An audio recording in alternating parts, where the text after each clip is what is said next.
Salut, c'est JC, bienvenue dans cette petite séance d'impro. Aujourd'hui je vais vous parler de la cadence. Alors la cadence, il y a plusieurs types de cadence. Il y a la cadence en marche à pied, il y a la cadence en course à pied. Moi ce que j'ai pu voir aussi, c'est que la cadence, on peut la faire varier également avec la vitesse. Donc moi en général quand je marche, je suis à 100 pas par minute. Donc c'est un bon rythme, hein.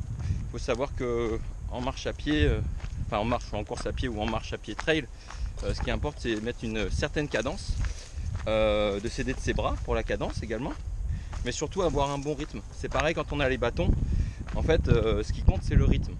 Donc on sert souvent des bras, ça on oublie, hein. Je vous dis, hein, moi j'oublie même souvent, même là j'ai oublié pendant tout le long de ma sortie, qu'il faut bien utiliser les bras pour entraîner le reste des jambes. Donc si vous voulez une bonne cadence au niveau des pieds, balancez les bras. Donc c'est la même chose quand vous courez. Donc vous savez qu'il faut être au-dessus de 170 pas par minute, hein. Et par contre il y a beaucoup de gens qui courent à 150, 160. Et donc faut s'entraîner à faire ça. C'est pas facile parce que ça fait une cadence un peu élevée. Vous pouvez utiliser des applications type qui incluent des métronomes. Vous pouvez vous entraîner aussi à la maison à sautiller avec la corde à sauter par exemple, ou sur place également avec un métronome.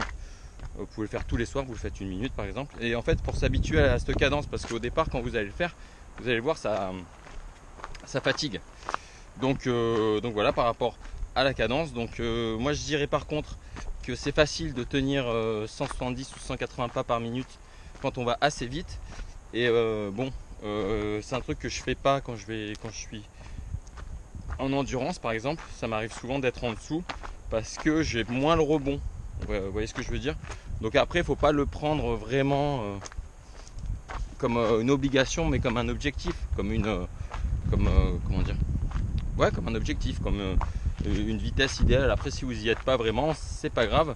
Essayez simplement déjà d'avoir de faire des petits pas, une petite cadence, et de poser vos pieds en dessous de vous pour éviter d'engager le talon, quoi. C'est surtout ça l'intérêt aussi. Et après quand vous avez la cadence de 180 ou 170 ou pas, vous verrez, enfin si vous êtes parfaitement à 170, vous verrez l'avantage c'est qu'il y a un effet rebond grâce au mollet.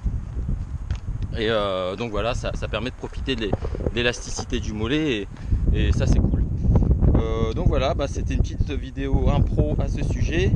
Si vous voulez voir une vidéo un peu plus travaillée, je vous invite à vous abonner. Comme ça vous aurez accès à la même vidéo, mais que je vais retravailler un petit peu. C'est-à-dire que là en impro je mets les idées au fur et à mesure quand je marche, et après je les développe, et pour les gens qui s'abonnent. Voilà, donc je vous dis merci, à bientôt, ciao ciao ciao, profitez un petit peu du ride, du soleil comme ça, vous voyez comme c'est trop beau. À bientôt.